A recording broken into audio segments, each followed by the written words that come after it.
Assalamualaikum warahmatullahi wabarakatuh. Alhamdulillahi rabbil alamin. Wa bihi nasta'inu ala umuri dunya waddin.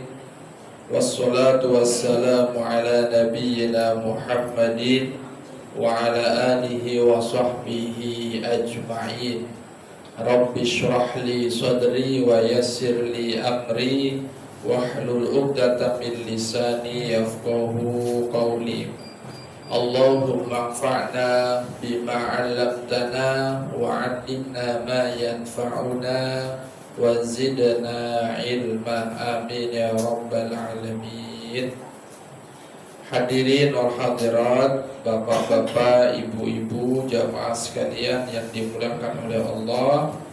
Pertama sekali mari kita bersyukur kepada Allah dengan sebenar-benarnya syukur, karena banyak nikmat yang sudah Allah berikan kepada kita, dan Allah hanya minta satu hal saja. Apa yang diminta Allah kalau Allah sudah ngasih nikmat kepada kita? Disuruh bersyukur. Kira-kira banyak nikmatnya atau banyak gak nikmatnya?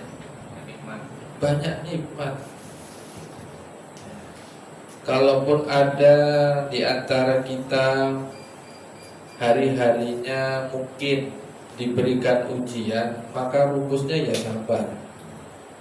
Wong nikmat juga ujian kok, ya, nikmat juga ujian. Bahkan ada pernyataan yang mengatakan bahwa seringkali manusia itu kalau diuji dengan nikmat itu malah gak lolos, gak lulus. Iya. Kenapa? Karena seringkali nikmat yang tidak diikuti dengan rasa syukur itu malah menjadikan orang itu kemudian lupa. Diuji dengan harta, dia lalu lupa. Padahal dulu sebelum banyak harta ingat sama Allah. Maka mudah-mudahan Allah senantiasa memberikan hidayahnya kepada kita semua. Di antaranya adalah Allah karuniakan hati yang senantiasa bersyukur kepada Allah. Di antara doa yang diajarkan oleh Allah untuk kita baca adalah minta agar dikaruniakan hati yang bersyukur. Apa doanya? Di Al-Quran, Rabbi auzi'ni an ashkura. Ya Allah, anugerahkanlah kepadaku an ashkura, untuk bisa mensyukuri nikmataka, nikmatmu, allati an'amta alayya, nikmat yang telah engkau berikan kepadaku, wa ala walidayya, juga nikmat yang telah kau berikan kepada kedua orang tuaku. Jadi Allah mengajarkan kepada kita doa. Di antara doa yang penting kita mintakan kepada Allah adalah dikaruniakan hati yang bersyukur. Yang kedua, wa an a'mala sholihan tardahu. Ya Allah, bimbing kami agar kami bisa beramal soleh, bisa mengerjakan amal soleh yang engkau ridhoi. Tidak sekedar mampu beramal, tapi amal yang mendatangkan ridhonya Allah. Karena ada manusia beramal tapi Allah gak ridho. Dikiranya itu sudah amal yang soleh, ternyata Allah gak ridho. Ridho ini penting. Tidak sekedar beramal, tapi Allah menggariskan setelah amal itu disifati dengan Rabbi auzi'ni wa an a'mala sholihan tardahu. Setelah kata-kata sholihan itu ada kalimat tardahu, yaitu amal soleh yang diridhoi. Agar diridhoi itu gimana caranya? agar amal soleh itu mendapat ridhonya Allah, syaratnya dua. Yang pertama, amalan solihan, beramal soleh. Makna soleh itu adalah amal yang sesuai tuntunan Al-Quran dan As-Sunnah. Kemudian wala yusyrik bi'ibadati rabbih ahada, ketika melakukan amal soleh tadi tidak bercampur dengan kesyirikan. Apa kesyirikan yang paling dikhawatirkan Nabi kepada umatnya ketika dia beramal? Syirik kecil. Ya, syirik kecil. Sahabat bertanya, "Ya Rasulullah, apa yang kau maksud dengan syirik kecil?" Kata Nabi, "Ar-riya'u", riya. Jadi bisa saja kita itu beramal soleh, tapi hati kita kada ikhlas, hati kita kada mencari ridho Allah.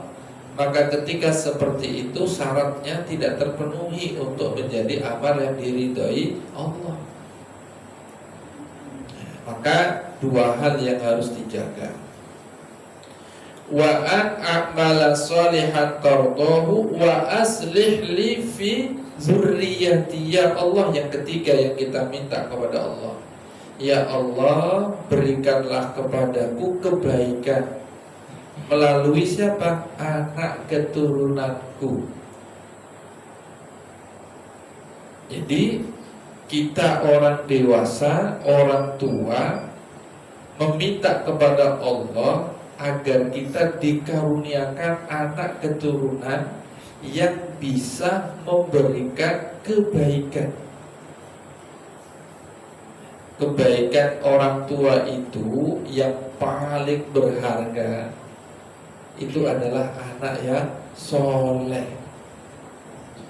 Ketika kita nanti sudah meninggal dunia, lalu masih hidup di alam dunia anak keturunan kita, lalu mereka adalah orang-orang yang soleh, maka kata Nabi, meskipun kita sudah pindah alamnya di alam kubur, tapi kita ada anak yang soleh yang hidup di dunia beramal soleh,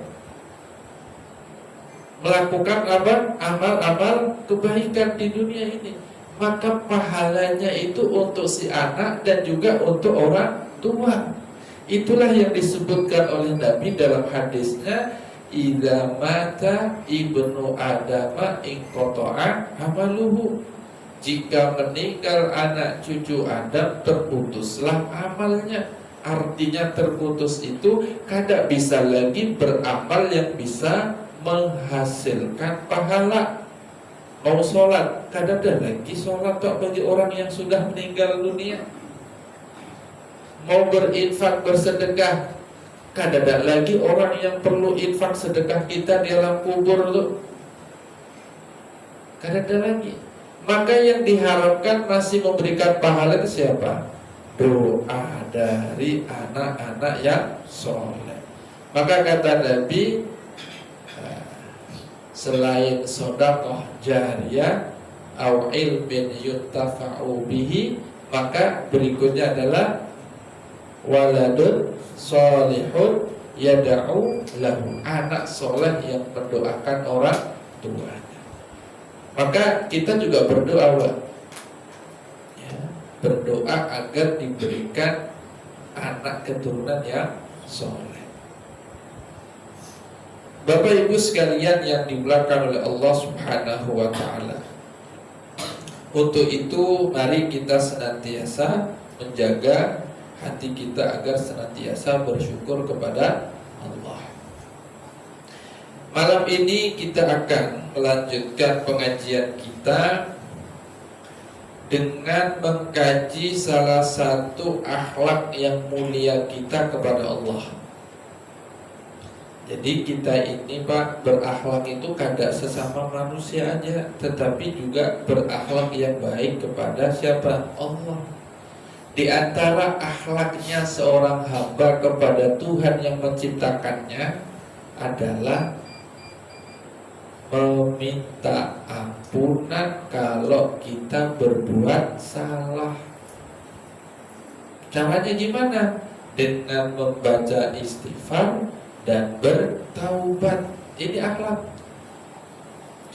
Jadi ketika kita misalnya menjalani hidup nih, berbuat salah, maka akhlaknya kepada Tuhan yang telah memberikan kita, menciptakan kita, memberikan segala macamnya ini adalah segera meminta ampunan kepada Allah. Jadi ini juga menunjukkan bahwa Allah itu punya rasa kasih sayang yang luar biasa kepada kita. Di mana letak kasih sayangnya Allah? Letak kasih sayangnya Allah itu bisa kita pahami kalau kita membaca hadis Nabi yang bunyinya begini: kullu bani adama khotoun. Apa artinya? Setiap anak cucu Adam ini pasti berbuat salah. Pasti loh. Semua kita. Kullun itu artinya semuanya. Kadang yang terkecuali, termasuk yang ngomong ini, punya salah juga. Yang gak ada salah, gak ada dosa, cuma Nabi. Nabi kita Muhammad Sallallahu Alaihi Wasallam. Adapun umatnya, wah, banyak masalahnya. Tapi Nabi mengatakan wa khairul khata'in at-tawwabun.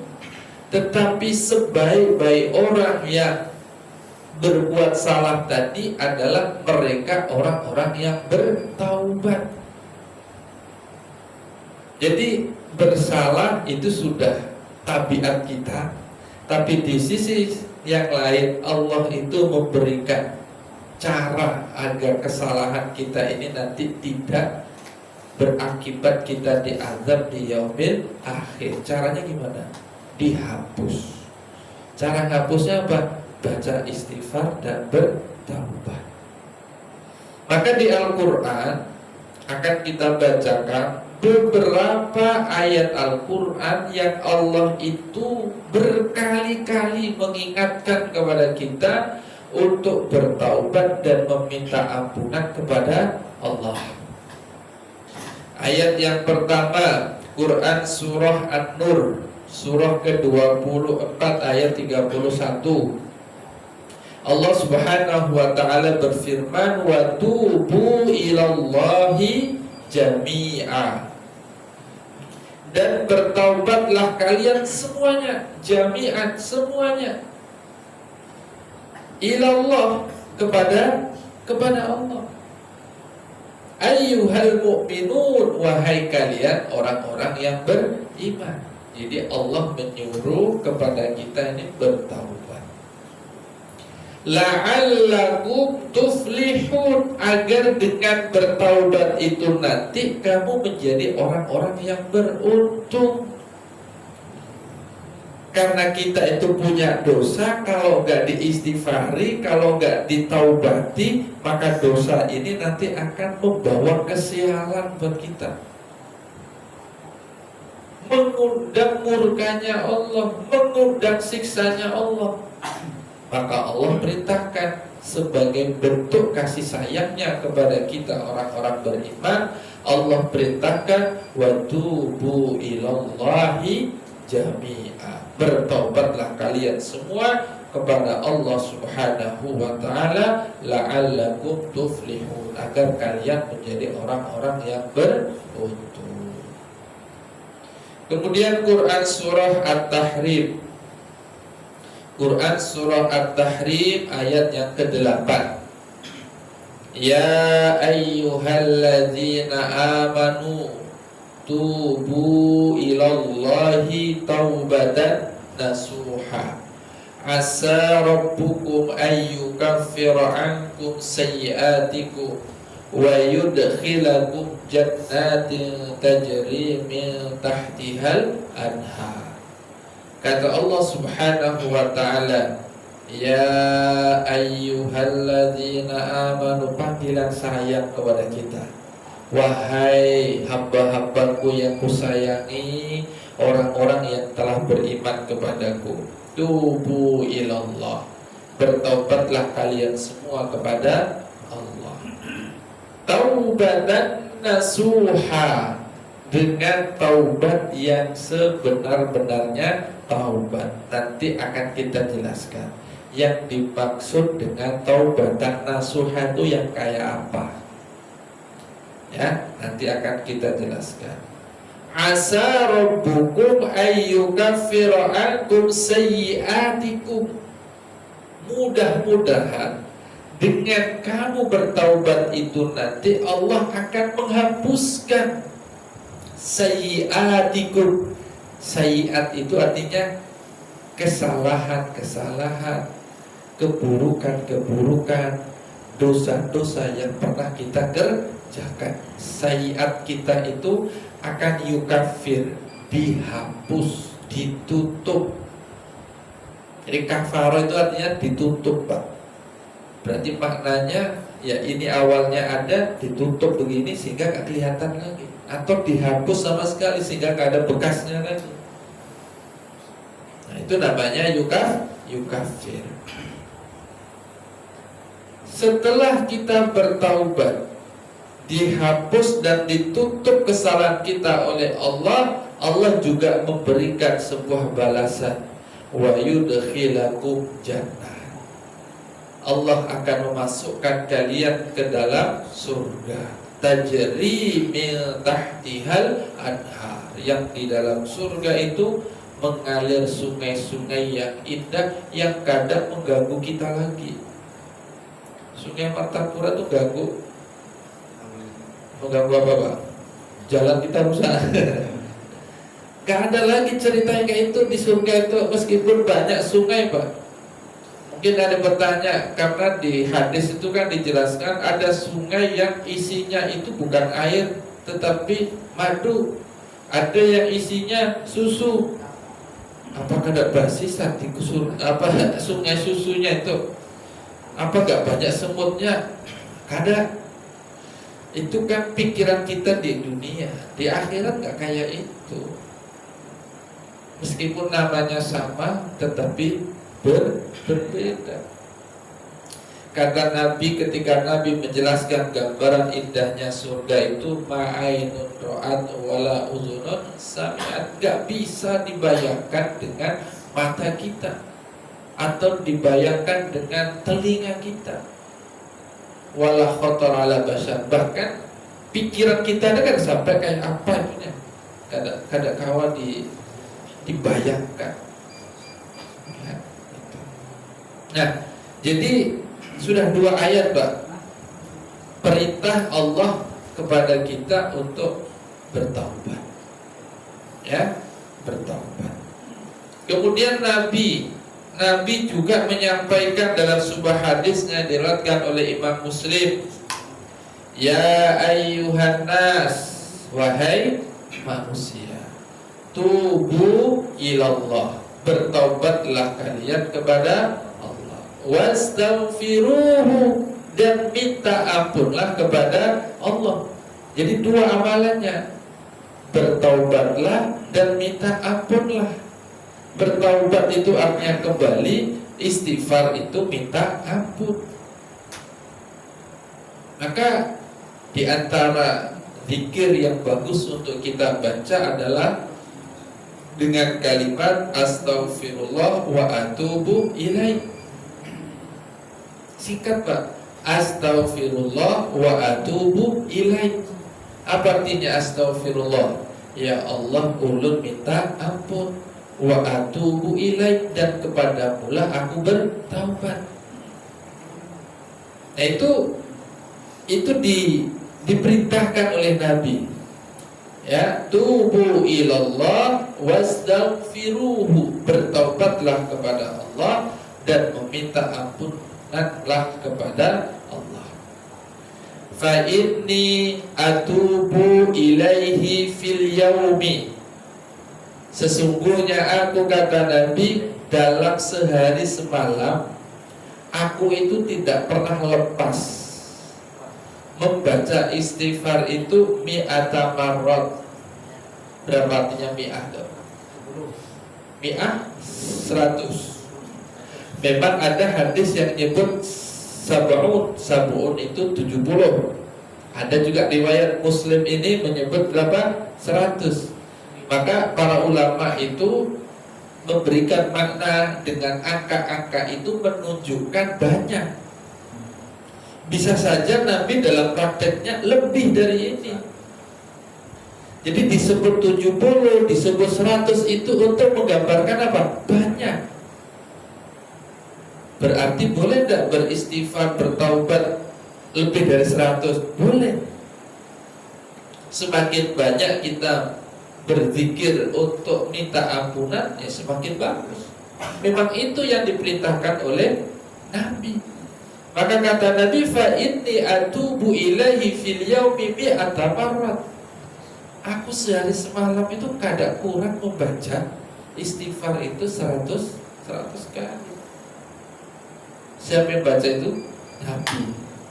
Tadi di awal sudah kita jelaskan Nabi itu ada dosanya enggak? Enggak ada. Tapi tetap minta ampun. Nah kita dosanya pasti ada, istighfarnya belum tentu banyak. Nah, ada cuma belum tentu banyak. Mestinya lebih banyak lagi. Kalau Nabi 100 maka kita 200. Intinya banyak-banyak beristighfar. Nah, oke. Sekarang mari kita lihat hadis Nabi tentang betapa rindunya Allah kepada kita. Ketika kita punya dosa, Allah itu menunggui kita, menunggui kita agar kita itu meminta ampunan dan bertaubat. Cuman kita ini kadang tahu kalau Allah itu sedang menunggu taubat kita. Ulun bacakan hadisnya, hadis sahih riwayat Muslim. Ya, Nabi SAW menyampaikan, Innallaha ta'ala, sesungguhnya Allah Ta'ala yabsutu yadahu bil laili, membukakan tangannya setiap malam. Maksudnya apa? Menanti hambanya di malam hari. Liyatuba musi'un nahar, agar orang-orang yang di siang harinya melakukan kesalahan, perbuatan dosa, agar bertaubat di malam harinya. Jadi Allah tuh malam-malam menunggui kita. Tujuannya apa? Allah itu menunggu orang-orang yang siang hari tadi itu berbuat salah, berbuat dosa, baik yang kecil, apalagi yang besar. Allah nungguin.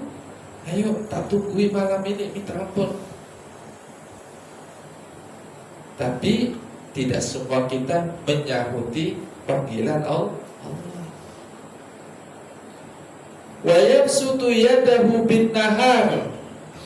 Ternyata enggak hanya di malam hari, Allah pun di siang hari yabsutu yadahu, membentangkan tangannya. Maksudnya apa? Membuka pintu taubatnya. Liyatuba musi'ul laili, agar orang-orang yang di malam harinya berbuat salah, berbuat dosa, siangnya taubat. Jangan dikira malam itu kadang lagi orang berbuat dosa. Bisa saja malam itu malah lebih hebat. Orang lain guringan, dia berdiskotikan sambil mabuk-mabukan. Ada yang sembunyi-sembunyi ngangkat mobil diangkat ke kawala. Macam-macam gawean orang tuh.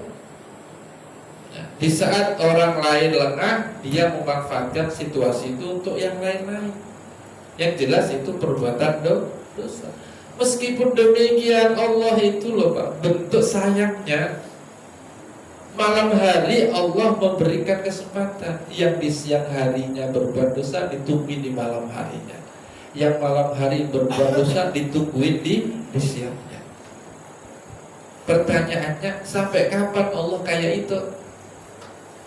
Nabi menjelaskan, hatta tatlu asyamsu min maghribiha, sampai nanti matahari tidak lagi terbit dari timur, tapi terbitnya dari barat.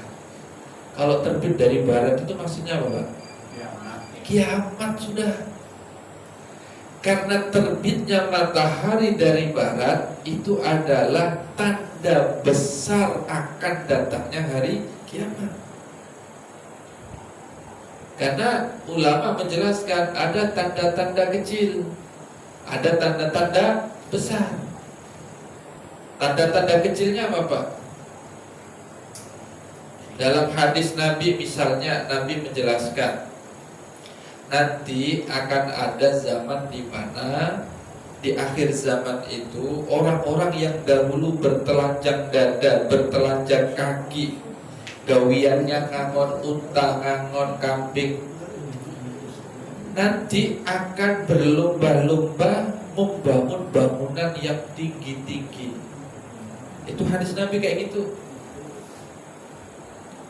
Kira-kira sudah ada nggak itu? Di mana? Di sono. Apanya benua? Oh, Timur Tengah. Iya. Itu kata para ulama, itulah yang disampaikan Nabi.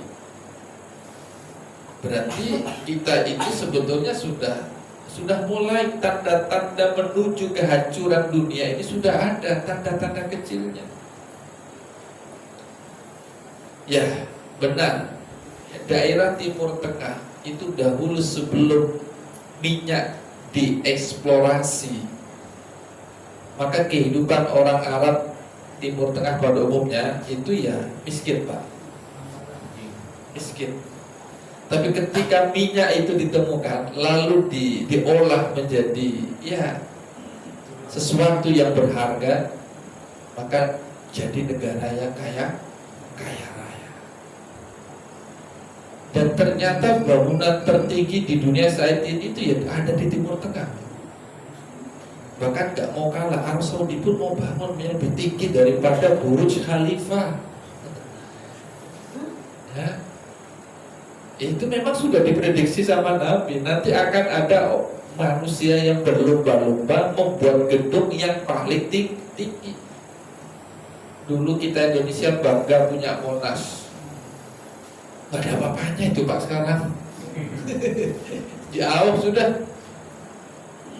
Ratusan meter, ratusan tingginya itu. Bahkan nanti bisa di atas angka 1000 tingginya. Nah, itu ciri-ciri atau tanda-tanda kecil. Tapi kalau seperti yang disebutkan dalam hadis ini, nanti itu akan ada matahari terbitnya di barat. Kalau sudah itu kejadian, Pak, nah itulah kiamat. Nah, itulah awal kiamat. Kalau mau pastinya lagi ketika malaikat Israfil meniup sangkakala yang pertama. Kan 2 kali tuh. Tiupan pertama itu menghancurkan alam semesta. Hancur, Pak, alamnya. Kalau hancur alamnya, manusianya pun mati berantakan. Bukan hanya manusia, semua makhluk mati. Kecuali yang memang Allah izinkan tetap hidup. Siapa kira-kira yang masih hidup, Pak, setelah tiupan pertama itu? Malaikat siapa? Ya itu trompet. Kalau ikut mati terus gimana? Karena masih perlu meniup sekali lagi. Tiupan kedua itu untuk membangkitkan seluruh umat manusia dari yang pertama hingga yang terakhir. Ketika dia bangkit, itulah sudah masuk kehidupan alam akhirat. Nah, jadi Nabi mengatakan di hadis ini, Allah itu tetap menerima taubat manusia ini selagi belum terjadi yang namanya hari kiamat. Kemudian yang kedua, hadis Nabi yang menjelaskan tentang batasan kapan taubat itu tetap akan diterima dan kapan tidak lagi diterima. Hadis riwayat Imam Ahmad dan At-Tirmidzi, innallaha ta'ala, sesungguhnya Allah Ta'ala, kata Nabi, yaqbalu taubatal abdi, Allah itu akan tetap menerima taubat hambanya malam yughargir, selama nyawanya belum sampai di tenggorokan atau di tenggorokannya, alat pernafasan yang paling ujung sudah. Kalau sudah sampai sini baru aku taubat, dan diterima itu. Aku minta ampun ya Allah, nggak diterima tuh. Jadi sebelum itu, sebelum nafas kita tinggal beberapa nafas saja sudah mati. Ibarat kata sudah sakaratul maut, ya, sudah sekarat, tinggal matinya aja sudah. Nah, yang kondisi seperti itu, taubatnya tidak akan diterima. Tapi kalau sebelum itu, ya, maka Allah itu masih membukakan pintu maafnya kepada kita semua ketika kita benar-benar mau meminta ampunan kepada Allah Subhanahu wa ta'ala. Ulun ada mendapatkan ayat Al-Quran, ya. Di Al-Quran itu juga dikisahkan, Pak, tentang sosok manusia yang mengaku bertaubat, tetapi di saat taubatnya tidak lagi diterima. Siapa, Pak? Manusia yang diceritakan Allah di Al-Quran. Siapa? Fir'aun, ya. Fir'aun itu dijelaskan oleh Allah di dalam Quran surah Yunus ayat 90. Yunus ayat 90. Wajawazna bi bani Israil al-bahra, dan kami selamatkan Bani Israel dengan menyeberangi lautan. Fa'atba'ahum Fir'aun wa junuduhu, ketika mau menyeberangi lautan, ternyata dikejar juga oleh Fir'aun dan bala tentaranya. Baghiyan wa aduwan, kenapa Fir'aun dan bala tentaranya masih ingin mengejar dan benar-benar dikejar?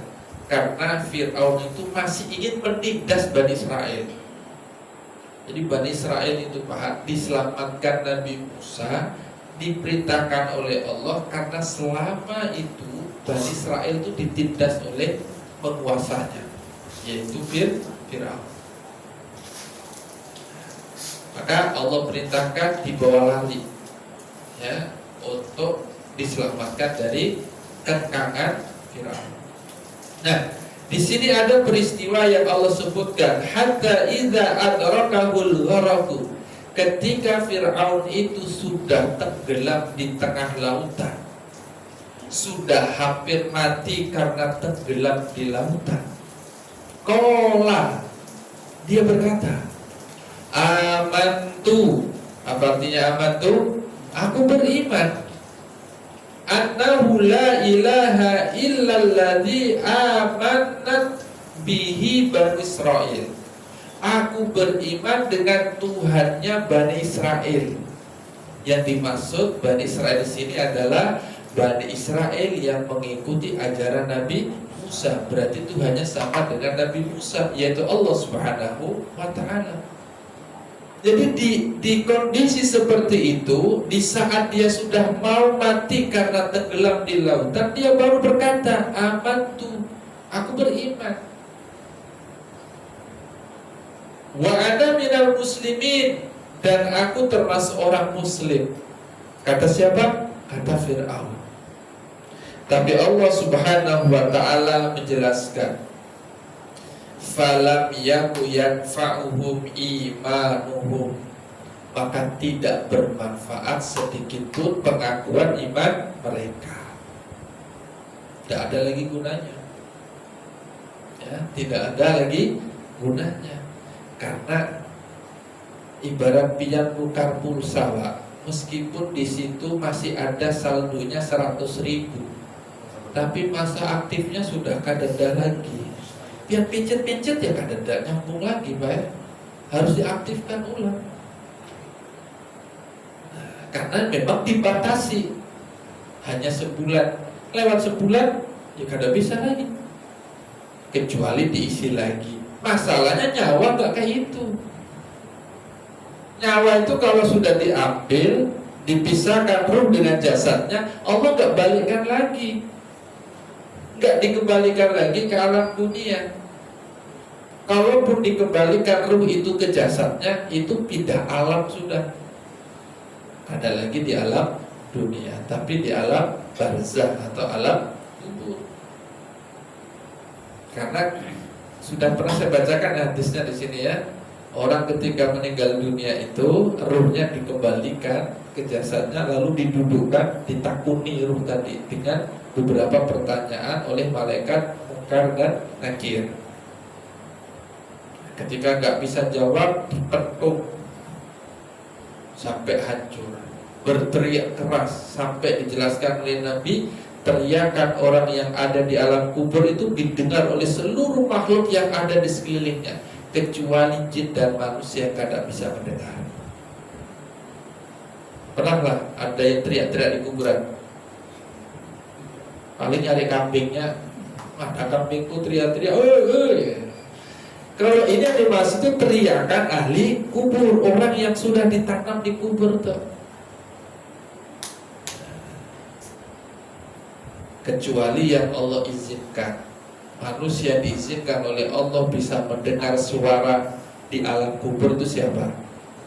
Nabi Muhammad Sallallahu Alaihi Wasallam. Apa buktinya? Nabi itu pernah melewati sebuah kubur, di mana di situ ada orang yang sedang disiksa oleh malaikat penjaga kubur itu. Gara-gara kata Nabi, mereka ini disiksa bukan karena dosa besar, tapi karena gara apa? Pipis yang kada disuci, kada dibersihkan. Yang kedua lagi itu orang yang gawiannya ngadu domba. Nah itu mendapatkan siksa kubur. Nah itu Nabi. Padahal orang itu sudah di alam kubur, tapi Nabi mendengar. Tahukah kalian bahwa dua orang ini ternyata sedang disiksa, dan disiksanya bukan karena dosa besar, tapi dosa kecil yang diremehkan. Apa itu? Gara-gara tidak, ketika dia kencing tidak bersuci. Nah, itu. Kemudian berikutnya hadis riwayat At-Tirmidzi. Jadi hadis menjelaskan tentang betapa Allah itu Maha Pengampun. Sebesar apapun dosa kita, kalau kita mau minta ampunan, Allah tetap mengampuni. Jangan punya pikiran dosaku ini sudah terlalu banyak, kada mungkin lagi diampuni. Jangan. Berhusnudzonlah. Dan Allah menyampaikan dalam hadis ini sebuah hadis qudsi. Qala Allah Ta'ala, Allah berkata, ya ibna Adam, wahai anak cucu Adam, innaka ma da'autani wa rajautani ghafartu laka ala ma kana minka wala ubali. Selagi kamu benar-benar mau berdoa kepadaku, mau meminta ampunanku, ghafartu laka, pasti aku ampuni kamu. Wala ubali, aku gak peduli berapapun besar dosa. Yang penting kamu mau datang dan minta ampunan kepadaku. Kata siapa? Kata Allah. Ya ibna Adam, wahai anak cucu Adam, lau balagat dhunubuka ananas samai, sekiranya dosamu seluas langit, tsumma astaghfartani, lalu kamu datang minta ampunan kepadaku, ghafartu laka, maka aku tetap akan mengampunimu. Dosa seluas langit, berarti kan luas benar tuh. Kita aja kada tahu berapa ujungnya, ya, di mana ujungnya langit ini kada tahu kita. Yang jelas menggambarkan betapa besarnya dosa itu. tetapi tetap Allah akan mengampuni. Kemudian lau atani bi qurabil ardi khotoya, sekiranya engkau datang kepadaku membawa dosa sebesar bumi. Kalau tadi seluas langit, ini sebesar bumi. Summa lagi tani, lalu kamu datang kepadaku meminta ampunan, la tusyriku bihi syai'an, dan tidak melakukan kesyirikan, la ataituka bi qurabiha maghfiratan, maka aku akan tetap mengampuni. Jadi intinya Allah itu seberapapun dosa kita, kalau kita mau minta ampun tetap Allah ampuni, selagi belum habis masa aktifnya. Satu tadi saat sakaratul maut, dua sebelum matahari terbit dari barat. Nah, udah azan Pak ya. Nah, yang tentang syarat taubat ini mungkin di lain waktu. Ada cukup waktunya karena ya terbatasan waktu dan juga mungkin materinya yang ngalor ngidul Pak ya. Tapi mudah-mudahan apa yang saya sampaikan menggugah kita, kesadaran kita. Yang pertama harus kita sadari kita ini ada dosanya Pak. Yang kedua, kada usah takut dengan dosa. Yang penting kita mengakui kesalahan kita dan kita minta ampun kepada Allah, berhusnudzonlah. Allah pasti akan mengampuni. Setidak-tidaknya bacalah astaghfirullah wa atubu ilaih. Banyak-banyak baca apa? Astaghfirullah wa atubu ilaih. Ya Allah, ulun minta ampun dan aku ingin bertaubat kepadamu ya Allah. Bimbing kami agar bisa istiqomah dalam agama ini. Astaghfirullah wa atubu ilaih. Atau baca Sayyidul Istighfar yang diajarkan Nabi. Gimana doa Sayyidul Istighfar? Allahumma anta rabbi la ilaha illa anta khalaqtani wa ana abduka wa ana ala ahdika wa wa'dika mastata'tu a'udzu bika min syarri ma sana'tu abu'u laka bi ni'matika 'alayya wa abu'u bi dzambi faghfirli fa innahu la yaghfiru dzunuba illa anta.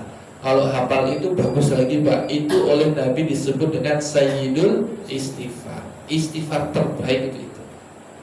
Mudah-mudahan bisa kita amalkan. Dan Allah ya muajmain. Subhanakallah muhamdika asyhadu an la ilaha illa anta astaghfiruka wa atubu ilaik. Assalamualaikum warahmatullahi wabarakatuh. Waalaikumsalam.